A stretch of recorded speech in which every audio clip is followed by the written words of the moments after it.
জনগণ 11 দলের পক্ষে 11 দলের প্রার্থী এবং তাদের প্রতীকের পক্ষে ব্যাপকভাবে ভোট দিবেন।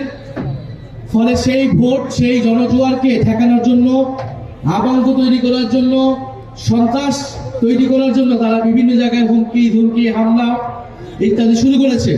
জনগণ এই সকল হামলা এবং সকল হুমকির জবাব ব্যালটে ইনশাআল্লাহ সব জনগণ দিবেন। শিক্ষা ব্যবস্থায় জিডিপির 5% বরাদ্দ থাকে, আপনারা যাতে স্বাস্থ্য সুযোগ সুবিধা পান এবং তরুণদের যাতে কর্মসংস্থান নিশ্চিত হয়, জেলায় জেলায় যাতে IT centre, skill training centre তৈরি হয়, সেটা আমরা নিশ্চিত করব।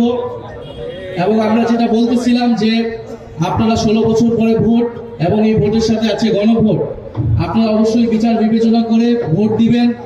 কারণ মিথ্যা প্রতিশ্রুতি প্রতারণায় আপনারা বিভ্রান্ত হবেন না।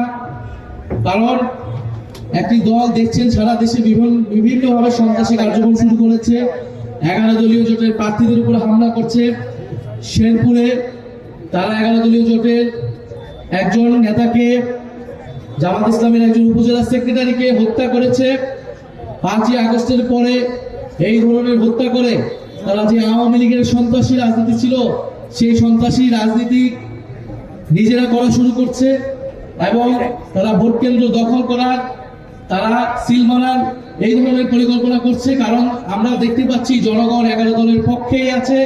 11 যদি সুষ্ঠু নিরপেক্ষ নির্বাচন হয়, ইনশাআল্লাহ জনগণ 11 দলের পক্ষে 11 দলের প্রার্থী এবং তাদের প্রতীকের পক্ষে ব্যাপকভাবে ভোট দিবেন।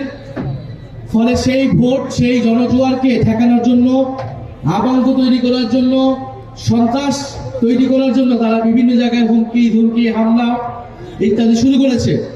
আমরা খুব স্পষ্টভাবে বলতে চাই, যদি প্রশাসন, যদি আইন শৃঙ্খলা বাহিনী, ইলেকশন কমিশন নিরপেক্ষ আচরণ না করে, যদি এভাবে একতরফা হামলা চলতে থাকে, তাহলে 11 দলীয় জোটও বসে থাকবে না।